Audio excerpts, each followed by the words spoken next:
پہلا سوال فرماتے ہیں کہ آج کل لوگ بازار سے کھانا زیادہ پسند کر رہے ہیں اور گھروں میں کھانا بنانے کا رواج جو ہے وہ کم ہو رہا ہے. اسلامی نقطۂ نظر سے کیا حکم ہے؟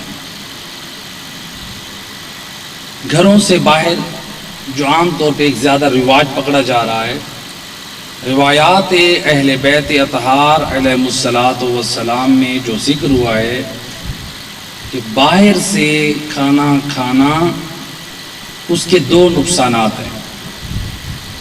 ایک تو یہ ہے کہ اس میں برکت نہیں ہوتی.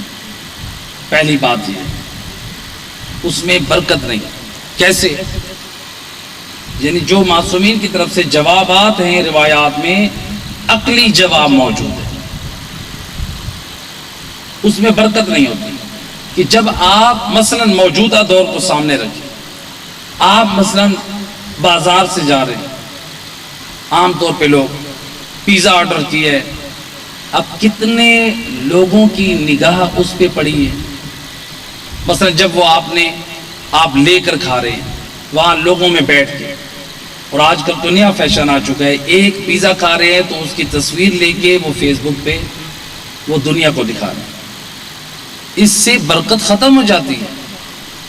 یا آپ بازار میں مثلا جو کھانے تیار ہیں اس کے اوپر کتنے محروم لوگوں کی نگاہ پڑتی ہے.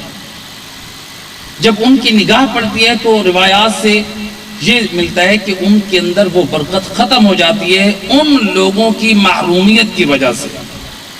جب وہ ان کی نگاہ پڑتی ہے اس کھانے پر اور وہ دیکھتے ہیں، تو اس لیے حکم ہے. یعنی اب اگر آپ بازار سے گوشت فروٹ یا کوئی چیز لاتے ہیں تو اس طرح سے بند کپڑے میں یا محفوظ چیزوں میں لے کر آئیں جس سے آپ کے پڑوس میں یا غریب لوگوں کی دل آزاری نہ ہو. حتیٰ کہ روایات میں حکم ہے آپ نے اگر پھل کھائے ہیں تو آپ اپنے گھر کا کوڑا محلے میں ایسی جگہ پر نہ پھینکیں کہ غربا جب وہ دیکھیں تو وہ ایک آہ سرد نکالیں. یعنی دیکھیں اسلام کہتے ہیں کہ آپ کھائیں، اللہ کی نعمات استعمال کریں، لیکن آپ ایسا راستہ اختیار نہ کریں جس سے غریبوں کی دل آزاری ہو.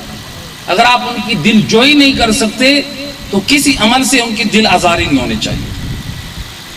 تو پہلی بات یہ یعنی کوشش کرنی چاہیے پہلے تو مومن گھر میں کھانا اپنا آمادہ اور تیار کرے.